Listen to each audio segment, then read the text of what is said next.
والسلام على أشرف الأنبياء والمرسلين وعلى آله وصحبه رسول الله أجمعين. أشهد أن لا إله إلا الله وأشهد أن محمدا عبده ورسوله لا نبي بعده أما بعد. Alhamdulillah Rabbil Alamin. Segala puji hanya milik Allah Rabbul Jalal Jalaluhu. Allah hadirkan kenikmatan yang luar biasa kepada kita sehingga kita dapat hadir ke sini. Bapak Ibu, ayahanda, ibunda yang insyaallah rahmatnya Allah Subhanahu wa taala. Yang terhormat yang sama-sama kita hormati ayahanda pimpinan wilayah Muhammadiyah Papua Selatan beserta jajarannya, ibunda pimpinan wilayah Aisyah Papua Selatan beserta jajarannya, ayahanda pimpinan daerah Muhammadiyah Kabupaten Merauke beserta jajarannya, ibunda pimpinan daerah Aisyah Kabupaten Merauke beserta jajarannya, dan juga kakanda dan ayunda kami dari PDPM dan PDNA beserta jajarannya, adinda kami dari PDIPM atau IPM Merauke beserta jajarannya.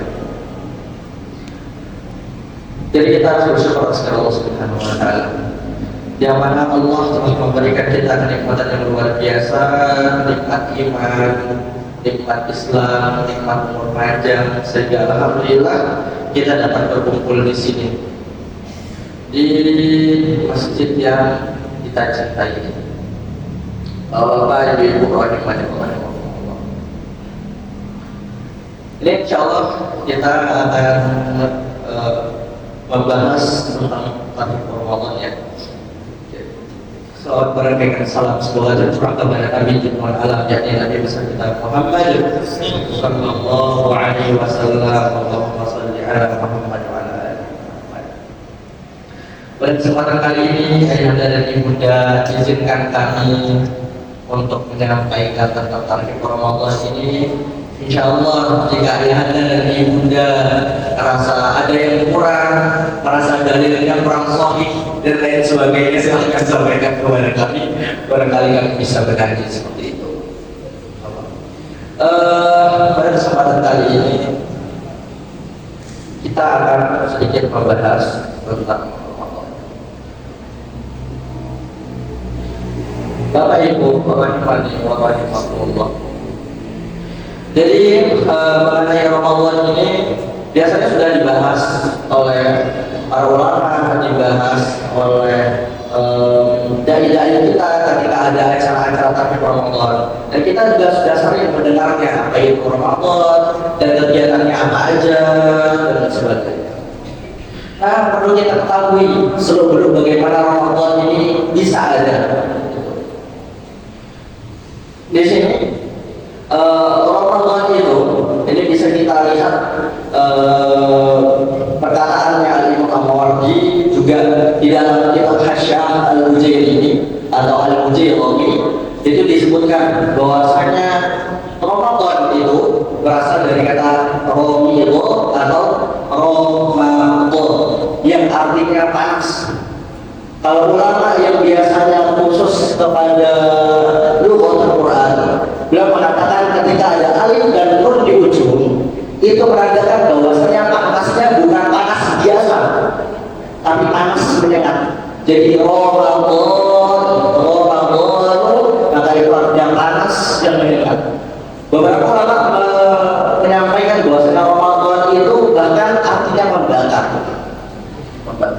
Terus bagaimana gimana kisahnya bisa ditentukan? Jadi pada zaman dahulu, ini ada di dalam kitab Al-Hawi Al-Kabir lil Mawardi. Jadi disampaikan oleh ulama-ulama terdahulu. Nah, satunya tadi dalam kitab Hasyah Al-Ujairi. Ramadan itu berasal dari kata Ramadan, yakni membakar. Nah, pada zaman dahulu itu ayahanda dan ibunda sekalian, orang-orang itu menentukan nama bulan, salah satunya bulan Hijriah, itu berdasarkan dengan kondisi cuaca pada saat itu. Nah, Nah, di kondisi ini disampaikan oleh beberapa ulama, pada saat Ramadan itu biasanya panas terik sekali, panas menyengat. Nah, pada saat itu hawa-hawanya sangat panas sekali. Nah, makanya dinamakan bulan itu bulan Ramadan. Dan di sini di bulan Ramadan ini banyak sekali keistimewaan di dalamnya. Bahkan disampaikan bulan Ramadan itu tempat lahirnya ataupun tempat waktu diturunkannya kitab-kitab samawi. Bukan hanya Al-Quran saja, tapi juga kitab-kitab yang lain itu ada di dalam hadis. Ini salah satu keistimewaan. Allah Subhanahu wa Ta'ala yang berfirman di dalam Quran surat Al-Baqarah ayat 183. Allah Subhanahu wa Ta'ala, A'udzu billahi minasy syaithanir rajim. Ya ayyuhalladzina amanu kutiba 'alaikumus shiyam kama kutiba 'alal ladzina min qablikum la'allakum tattaqun. Di dalam Quran surah Al-Baqarah ayat 183, Allah Subhanahu wa Ta'ala berfirman, wahai orang-orang yang beriman, diwajibkan atas kamu berpuasa sebagaimana diwajibkan atas orang-orang sebelum kamu agar kamu bertakwa. Ayat yang diulas sekalian, apakah dulu puasanya sama dengan sekarang? Tidak. Awal-awal penurunan puasa itu tidak sama waktunya dengan kita. Jadi dahulu orang berpuasa dari habis isya sampai maghrib. Nah, dari habis isya sampai maghrib dan itu terus. Jadi hanya berbuka, mohon maaf, bisa makan, minum dan mohon maaf berhubungan suami istri itu di rentang maghrib sampai isya. Dulu seperti itu. Makanya ada suatu kisah ini di hadis riwayat Bukhari dari Barrah bin Azib. Suatu ketika ada kisah Qais bin Surmah al-Ansari. Qais bin Surmah al-Ansari itu adalah pekerja keras. Beliau bekerja keras dan pagi siang yang dihabiskan untuk bekerja. Nah, kemudian menuju maghrib itu beliau sampai di rumah dan bertanya kepada istrinya, wahai istriku, ada makanan yang bisa kita makan buat berbuka ini? Lalu istrinya mengatakan, tidak ada wahai suamiku, biar saya carikan dulu ke tetangga sebelah. Lalu beliau karena sudah kecapean berpuasa di pagi hari dan juga bekerja, beliau tertidur dan terbangun setelah sholat isya seperti itu. Berarti beliau sudah ada kewajiban berpuasa lagi, karena puasa itu berbukanya hanya maghrib sampai isya seperti itu. Ada kewajiban berpuasa lagi dan beliau lanjut tanpa makan apapun, beliau lanjut. Jadi tengah harinya dikabarkan bahwasanya beliau pingsan karena kecapean, tidak ada asupan yang masuk, tapi bekerja terus gitu.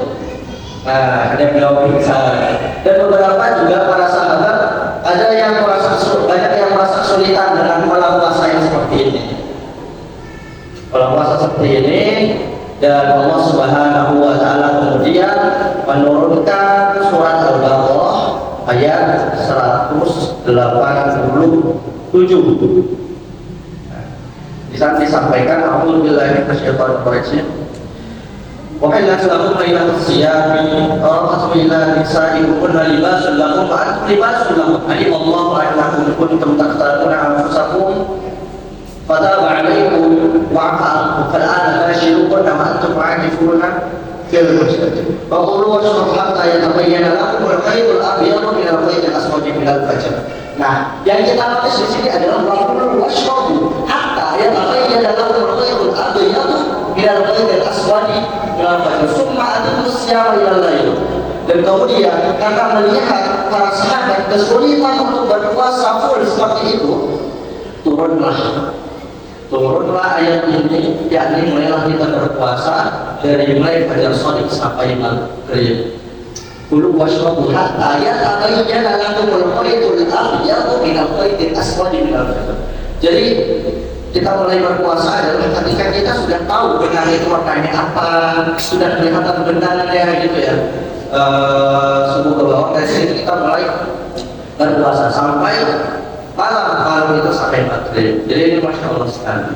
Dan beberapa ulama mengatakan Rasulullah itu berpuasanya baru setelah 2 tahun setelah beliau hijrah, seperti itu. Dan yang mengatakan ada Rasulullah itu berpuasa selama kisaran 9 kali.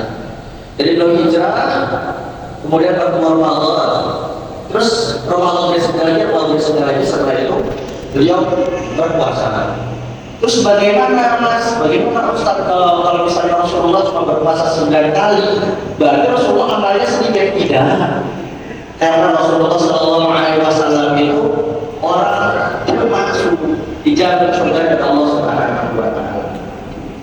Nah, kalau misalnya kita membahas seperti itu, maka kita patut memperhatikan kembali bahwasanya Rasulullah lah yang mengajak kita untuk berpuasa.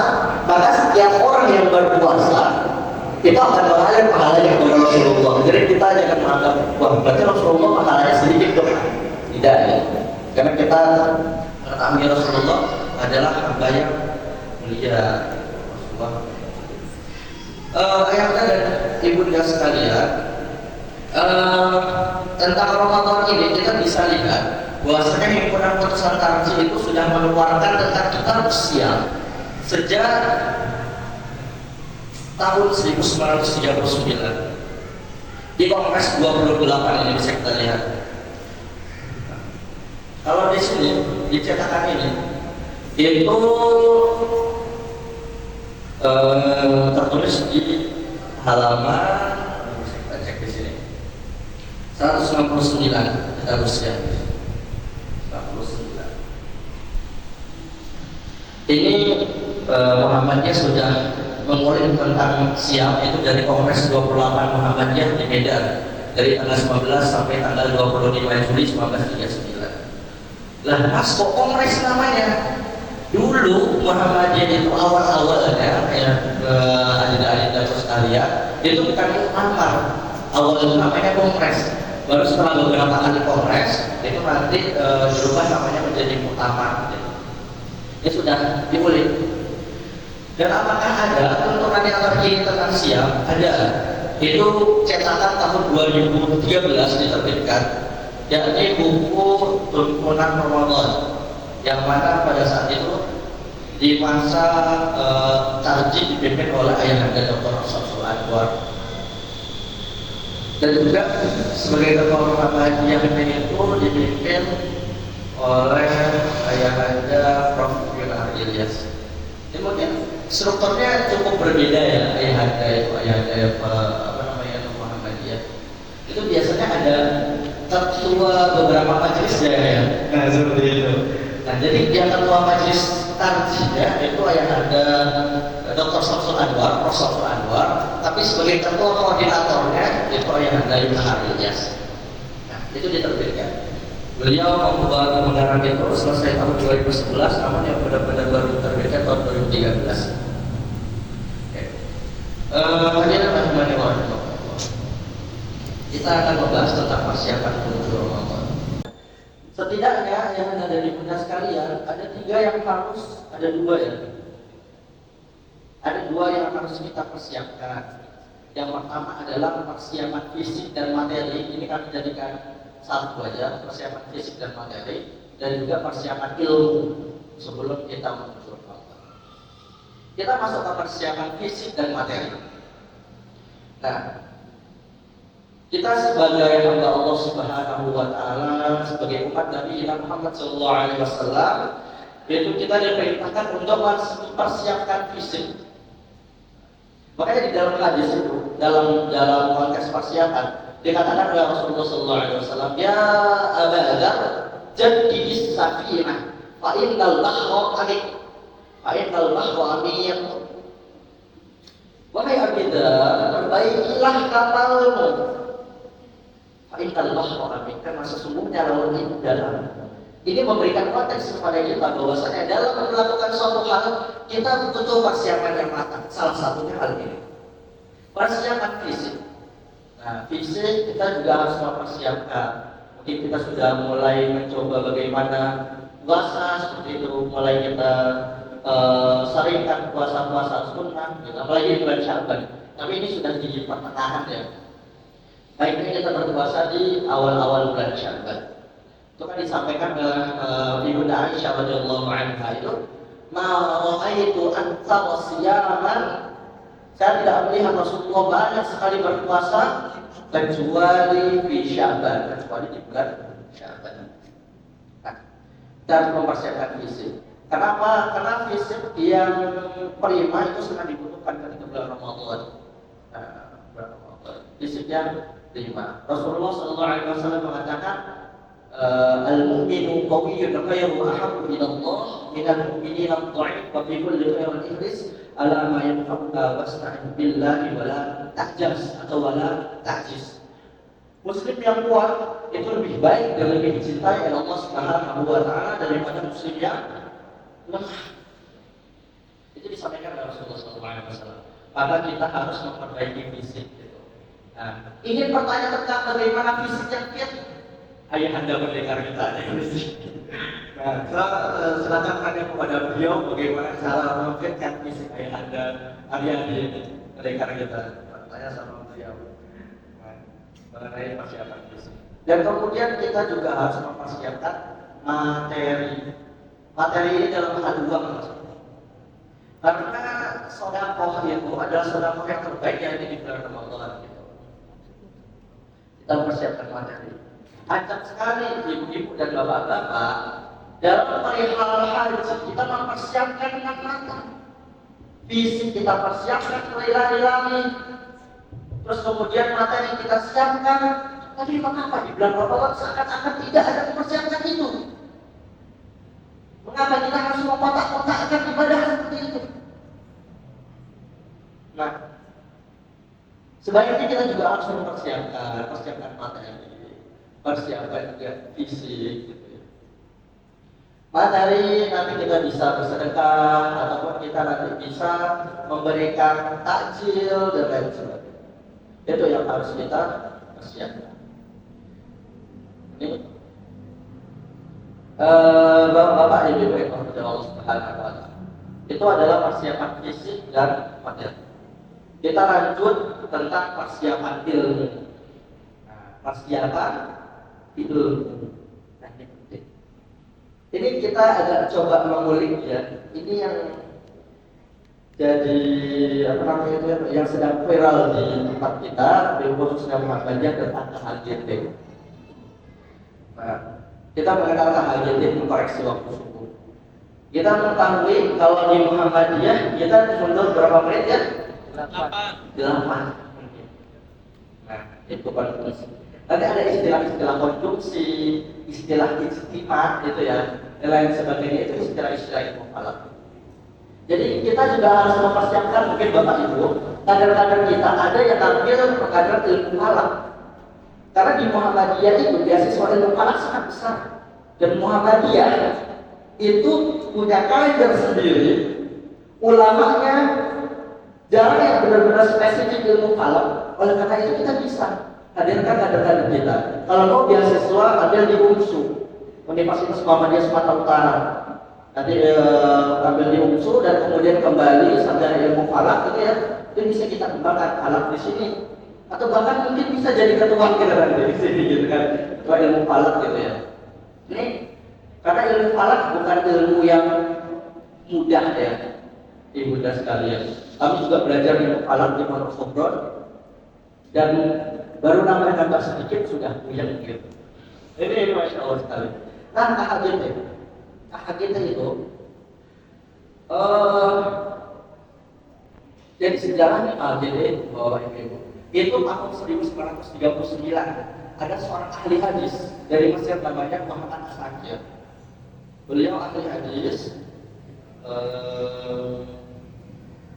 Muhammad yang Muhammad Syakir, beliau mencetuskan, beliau mengusulkan ada kalender global buat seluruh umat manusia, umat Islam itu di dunia.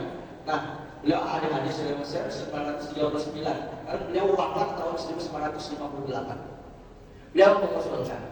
Nah, kemudian di tahun 1978, para ulama yang bidang-bidang falak itu ya, yang bidang kalender itu berkumpul di Istanbul pada konferensi Istanbul 1. Nah, di sana disepakati untuk penyatuan. Jadi parameternya 5 derajat, konjungsinya 8 derajat. Apa itu konjungsi? Apa itu parameter 5 derajat? Kapan-kapan kita akan bahas. Nah, itu panjang sekali. Elongasi 8 derajat. Nah, kemudian tahun 78 juga ada seorang pakar namanya Muhammad Ilyas dari Malaysia. Beliau menemukan sistem global, tapi belum kalender global. Ngasih sistem global 1978. Dan kemudian di tahun 2008, beberapa tahun setelah itu, ada namanya deklarasi Jakarta. Nah, itu puncak negara OKI. Jadi OKI, organisasi agama Islam itu ya, Islam International itu ya, membuat deklarasi Jakarta tahun 2008, 13 sampai 14 Maret. Dalam rangka pembaruan Islam itu sendiri, kami menyampaikan seruan kepada negara-negara kita dan para pakarnya agar melakukan mobilisasi tenaga dalam upaya melakukan penyatuan kalender Islam guna mendukung penguatan citra Islam di mata dunia. Nah, kemudian fiksasinya itu ada tanggal 28 sampai 30 Mei tahun 2016 di konferensi Istanbul, nama acaranya Hijri Takwim. Nah, di sana itu ditetapkanlah kalender hijrah global tunggal (HGT). Jadi di situ dihadiri oleh 60 negara di Istanbul, 60 negara dihadiri oleh seratusan ulama. Dari sana ditetapkan. Akhirnya ditetapkanlah 2 pilihan, satu KHGT, satu kalender global di zona. KHGT dan kalender global di zona. Nah, kalender global di zona itu maksudnya ya dari bunda sekalian, yang dari barat, yang di barat itu beda penanggalannya, di timur beda, jadi dibagi dua seperti itu di zona. Nah, kemudian di voting, dan setelah voting didapatkan 80% dari 100 negara itu, ya, 80% dari 100 negara itu mereka memilih KHGT. Makanya kita memakai KHGT. Nah, kemudian ulama-ulama kita mulai merumuskan bagaimana KHGT itu. Dan kemarin di launching ya KHGT.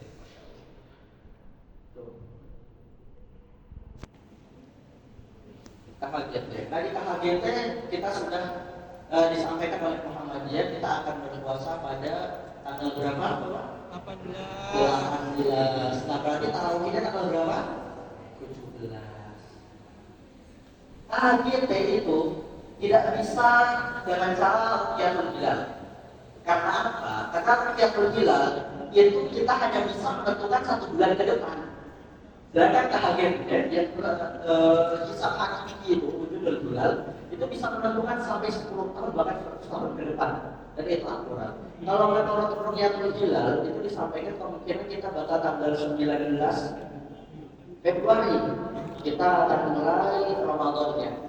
Tapi kita lihat aja ya nanti ya bagaimana sih start tanggal 17.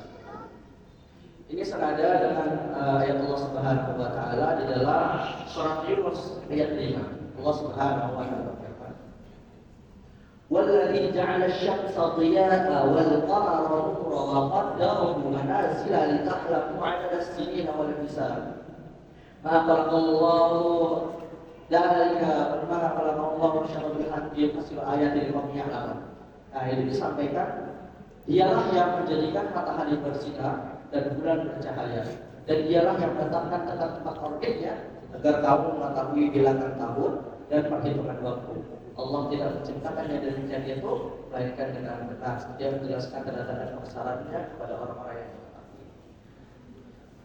Jika mungkin Bapak Ibu merasa belum lengkap tentang HGT, boleh kalau yang punya banyak paket silahkan nonton kajiannya Dr. Oman Fatur Rahman. Beliau salah satu pakar juga di bidang falakiyah di bidang pusat, dan juga bisa cek kajiannya Prof. Agus Purwanto. Beliau yaitu mudirnya Renseng, atau gampangannya itu beliau mudir dari anaknya Ayahanda Soekarno. Karena Ayahanda Soekarno kan beliau anaknya di Darkisan kemarin ya, di Renseng Seragen. Itu mudirnya adalah seorang profesor sains alumni Jepang. Gitu. Nah beliau lah yang menceritakan tentang runtutan yang di KHBT. Bisa dilakukan setiap malam atau saat fajar menyingsing tanpa perlu dilakukan secara berjamaah. Jadi imsak itu bukan berarti sebagai berhentinya kita boleh makan, tapi imsak itu sebagai murni. Nah, yang enaknya itu ayat dari Bunda sekalian, kita kan mundur 8 menit nih. Mundur 8 menit, berarti imsaknya juga dimundur ya. Misalnya kita ke Bogor, kalau di masjid mungkin imsaknya jam 5:10 misalnya. 4:10 imsaknya. Nah, kalau namanya mundur berapa? Berarti 4:18 itu baru masuk imsak. Kalau kita ke Bogor terlambat, kita masih bisa makan ya, insya Allah bisa. Nah, seperti itu. Kita ada penambahan waktu. Mengenai puasa itu mengenai imsak bukanlah waktu larangan makan, melainkan itu bagian dari lampu kuning gitu. Lampu kuning memperingatkan kita agar sebentar lagi itu akan habis. Dan kemudian Bapak sekalian, kita masuk kepada tadarus Al-Quran. Izin Bapak-bapak dan Ibu sekalian, sering sekali kita itu memaknai tadarus dengan kata tilawatul Quran. Jadi yang dimaksudkan dengan tadarus itu sebenarnya tadarus darasa yang dirusul darsa, artinya mempelajari Al-Quran. Nah, tapi kita seringnya tadarus Al-Quran itu hanya tilawah, hanya sekedar membaca. Tapi tadarus itu memaknai Al-Quran, mentadabburi Al-Quran. Jadi rasanya Pak Bu, rasanya tidak mungkin kalau ada orang yang dalam sebulan bisa tadarus Al-Quran 30 juz. Karena kitab tafsir itu ya, yang kitab tafsir itu ada yang satu jilid sampai 736 halaman. Nah, 30 juz sampai 26 jilid. Tidak mungkin kita satu bulan bisa baca semuanya. Jadi tadarus itu mempelajari. Yatlunahu wa tadarasunahu gitu ya. Di dalam hadis arba'in ada wa man citama atau fi baitin min buyutillah. Jadi hendaknya bagaimana kita bukan hanya tilawah mengejar target, tapi kita juga tadarus Al-Quran. Mungkin di sini kita bisa terapkan di bayangan dari Bunda sekalian di masjid kita. Kita tadarus apa? Al-Quran. Yang kita bahas apa?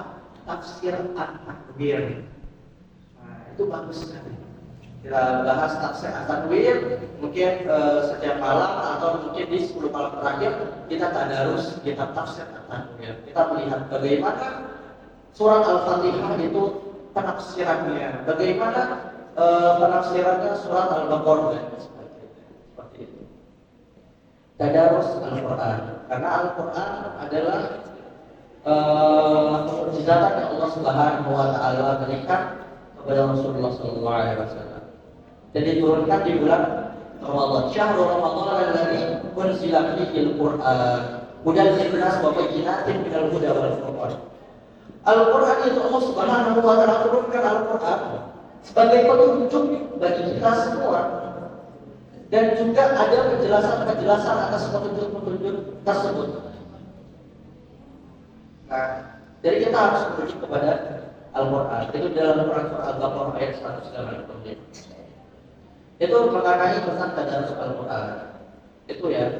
Bahkan Al-Imam Malik itu disampaikan, beliau halaqah keilmuannya itu dihentikan pada saat itu. Saat bulan Ramadan, jadi dihentikan, beliau khusus membaca Al-Quran, tadabbur Al-Quran.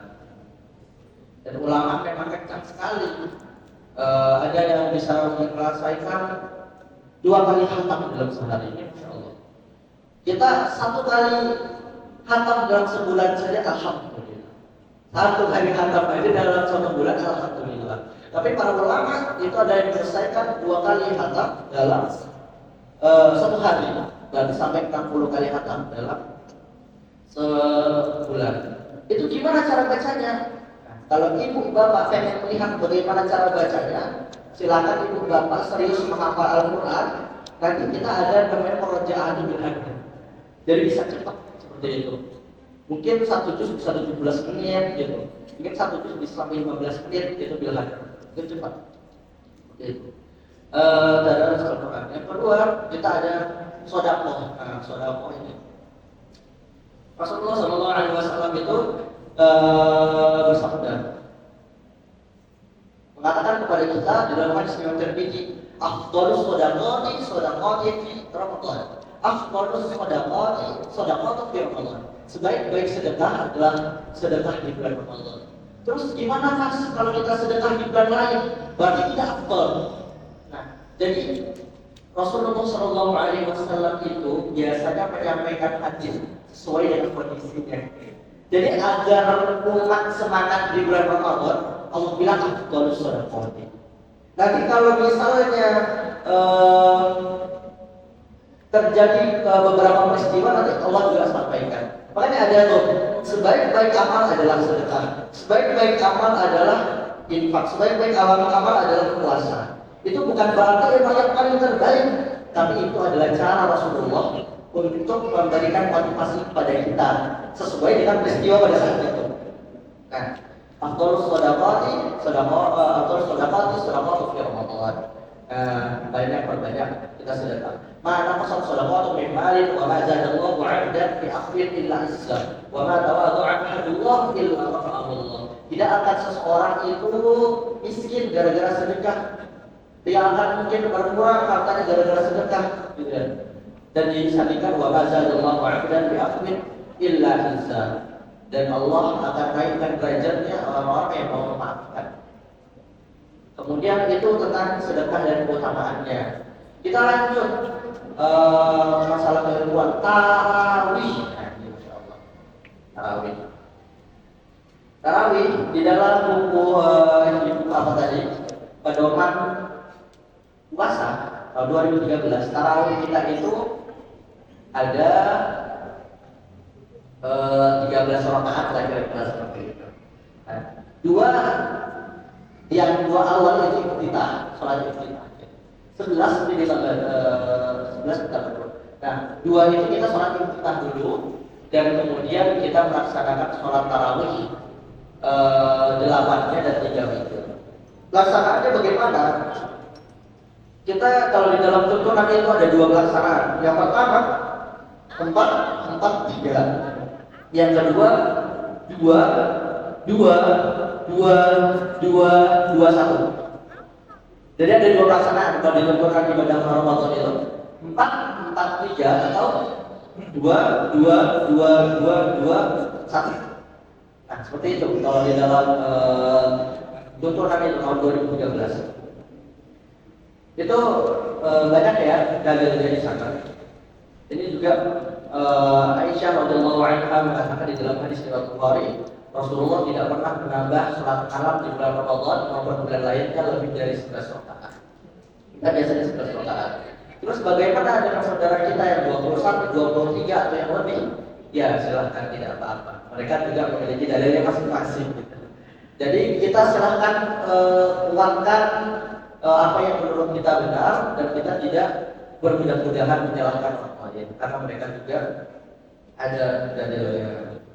Nah, buku tuntunan Ramadan ya, Muhammadiyah Majlis Tarjih dan Tajdid Mufid Kampus. Tuh, jadi 11 rakaat. Kalau di sini kalau di sini berapa rakaat? 11 dengan tata cara 22 ya. Ada 22, 44. Oh iya. Kalau di tarjih ini kita khusus yang ini, itu biasanya banyak dalil umum, kita dipersilahkan untuk memakai dalil yang benar. Kalau di tuntunan itu ada 2, 4, 4, 3 dan 2, 2. Nanti witirnya jadi 2, 2 dan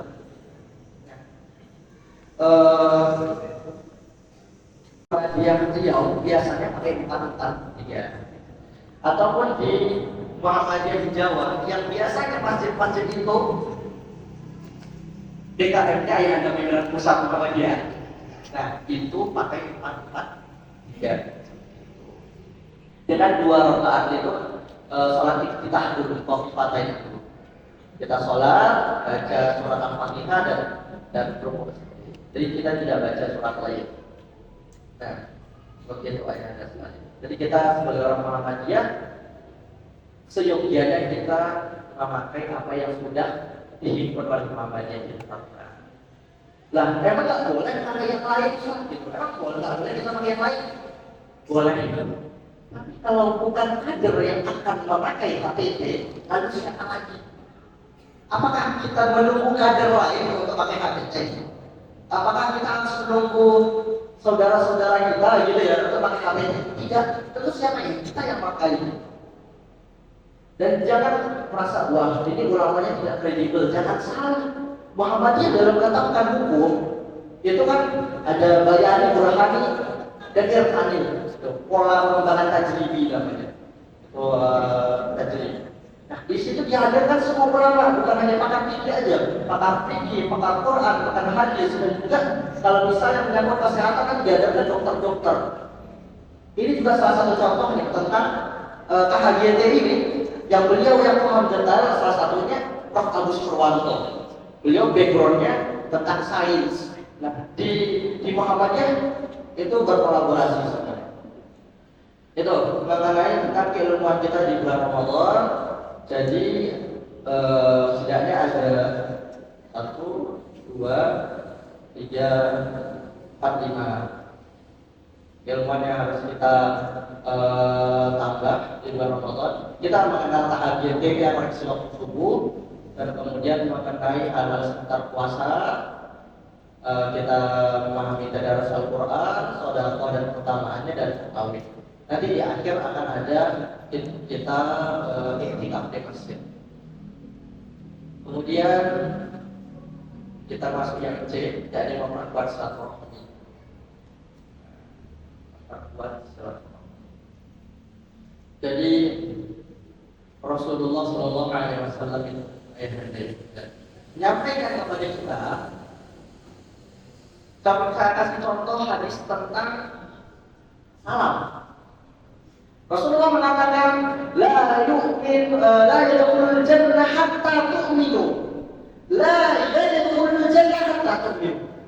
Wa la tu'minu hatta tahabbu. Awala adullukum ala syai'in idza fa'altumuhu tahabbtum. Dikatakan oleh Rasulullah, tidak akan masuk surga orang yang sampai dia beriman gitu. Tidak akan seseorang itu masuk surga sampai dia beriman. Dan tidaklah seseorang itu beriman hatta tahafuz sampai mereka saling mencintai. Terus bagaimana Mas? Bagaimana Ustaz kalau seandainya mereka itu mengganggu kita? Mungkin tetangga yang tiba-tiba bikin ini di sana bukan di sini ya, di sana. Tetangga yang tiba-tiba bikin slogan gitu, diarahin di depan rumah kita. Jadi setiap panas gitu ya, panas hujan, bawa slogan sampai ke kita. Ataupun ada yang tetangganya itu yang masya Allah gitu, suka gibah, ya, kayak gitu, suka gibah, itu yang itu. Tiba-tiba ada tuh beli motor baru, uang dari mana? Nah, ada juga yang seperti itu. Atau udah beli mobil nih, pas gajinya cuma 3 juta sebulan, kok beli mobil kan? Perkara gibah, perkara kebencian ini bahaya sekali. Makanya kalau sampai turunin Quran surat Al-Asr itu, orang yang benci. Karena setiap sore mereka habis kerja benci, habis kerja mereka gibah dan sebagainya. Terus bagaimana dengan tetangga kita yang seperti itu? Nah, sebaik-baik kita adalah, sebaik-baik manusia adalah ketika kita dizalimi, ya kita tidak membalas dengan menzalimi, tapi ya kita berikan kebaikan kepada mereka. Sulit, ya memang sulit. Sulit ya memang sulit. Dan juga kalau misalnya mereka menzalimi kita, itu tadi disampaikan. La yadkhulul jannah wa la yu'minu ahadukum alla yahjaru bawa'iqahu. Seorang itu tidak benar-benar beriman, seorang itu tidak akan masuk surga gitu kan. Apabila anaknya ini selalu mengusik tetangganya, tentu tetangganya itu enggak bisa damai gara-gara anaknya ini. Nah, ini berbahaya sekali. La yahjaru bawa'iqahu. Terus buat orang yang terzalimi, Rasulullah SAW sudah memberikan kita kisi-kisi. Yang ada di Bunda boleh buka nama kitabnya yaitu Al-Mustadrak Al-Hakim. Di dalam Mustadrak Al-Hakim ini itu ada di nomor di jilid 12 ya. 887 kan, 8187 hadis yang segitu. Di jilid 12 itu ada ceritanya. Jadi ada bapak-bapak seorang laki-laki, seseorang gitu ya, yang menuntut haknya ketika di akhirat. Ya Allah, gitu. Ya Allah, tolong ya Allah, selama ini si fulan ini di akhirat, si fulan ini itu menzalimi saya. Saya pengen amal ibadahnya itu diberikan kepada saya semua, karena dia menzalimi saya selama di dunia. Lalu diceklah oleh Allah Subhanahu wa taala amal ibadahnya. Dan ternyata tidak ada amal ibadahnya. Karena selama hidup di dunia dihabiskan untuk ngerusuhin orang aja. Ngerusuhin orang, bikin orang enggak nyaman, enggak tenang gitu. Terus Allah menyampaikan kepada fulan yang terzalimi itu, dia bagaimana? Dia tidak ada amalnya, jadi tidak ada amal yang bisa dikasih kepada diri. Lalu bagaimana? Yang terzalimi itu tetap saya tidak mau. Pokoknya saya pengen amal ibadahnya ya sudah. Kata Rasulullah, kata Allah Subhanahu wa taala kepada si fulan yang terzalimi itu, coba kamu lihat di sana perhatikan ke depan. Angkat kepalamu perhatikan ke depan. Lalu tiba-tiba Allah Subhanahu wa taala memperlihatkan surga beserta isinya, istana-istana yang megah di dalam. Lalu yang terzalimi ini tergiur tertidur. Ya Allah, sungguh tidak cintamu ya Allah. Kira-kira gimana caranya biar saya bisa masuk ke situ? Lalu perhatikan. Setelah beliau melihat tidak surga, beliau mengatakan kepada Allah Subhanahu wa taala, bagaimana cara masuk ke dalam surga yang indah itu? Allah Subhanahu wa taala mengatakan, caranya simpel. Apa itu? Pegang tangan orang yang menzalimimu tadi, ajak dia masuk dalam surga. Coba kita bayangin, Allah menyuruh kita untuk pegang tangan orang yang menzalimimu itu, ajak dia masuk dalam surga. Jadi apa memang memaafkan itu sulit sekali, sulit sekali. Makanya kami selalu sering sekali kami kasih kata-kata closing statement dengan kata-kata seperti ini. Dari mana datangnya kecewa dari orang yang kau anggap istimewa? Dari mana datangnya kecewa dari orang yang kau anggap istimewa? Sering sekali itu keluarga kita yang kita percayai, tiba-tiba pas kita tinggal bersama dia, barang kita habis. Ataupun sering sekali kita kasih amanah gitu, ternyata tidak sesuai dengan apa yang kita amanahkan. Itu saja.